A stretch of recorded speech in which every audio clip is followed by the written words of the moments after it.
Chargers fans, the 53-man roster is in the books, and I got a few issues with this particular outfit of 2025 that the regime has chosen.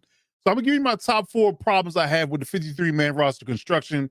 They're not major issues, but I think they missed the ball in regards to they could have made this roster just a little bit better, in my opinion. So here are my top 4 problems I have with the roster currently constructed as my first reaction to the news. So here it is. So first and foremost, them choosing Hassan Haskins over Raheem Sanders or Kamani Vidal.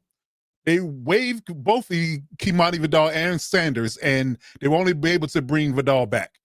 Sanders went up to the Browns very quickly, and you should have known that was going to happen because nobody seeing Raheem Sanders in the preseason was going to let him be on the practice squad. So that happened. And I don't see what Hassan Haskins' value is outside of pass protection on third down. He's not awesome as a third down back pass catcher. So why is he there outside of pass blocking? I don't get it. Kamani Vidal had a rookie deal that was fortified, and you could have kept him on a rookie deal versus keeping Hassan Haskins and keep developing him if you're going to bring him back anyway. Didn't make a whole lot of sense. Secondly, I have an issue with them not fortifying the O-line enough. They actually trimmed it down even further than I thought. I thought they were going to keep 9 O-linemen. They only kept 8, which is interesting. They did trade for Austin Deculus, but yet again, I don't see the issue with keeping a few other guys that I named, and I'll get into detail on that a little bit later. But they still haven't done enough to fortify the O-line, especially after losing Rashawn Slater. My third issue is Dean Leonard and Jaseel Taylor keeping them over Miles Purchase.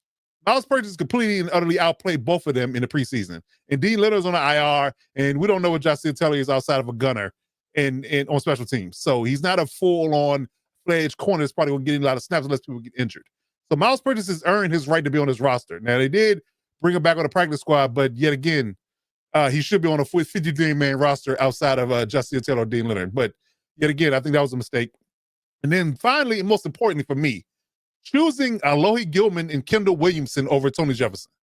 Tony Jefferson, yet again, had a stellar season last year and had a stellar preseason. He earned the right to be on this team. Yes, they brought him back on the practice squad. Yes, he's a little bit older, but I want a playmaker right now. I'm not looking at Alohi Gilman as being the playmaker that Tony Jefferson is, and he's on the last year of his deal. Why is he still there?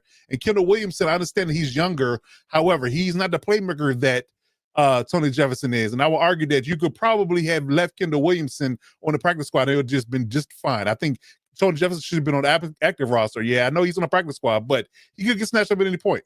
So I don't know, man. I think there's a mistake in every space. But let me know in the comments how you feel about this. And I'm going to give you my full breakdown tomorrow of the 53-man roster and how it's currently constructed and my full thoughts.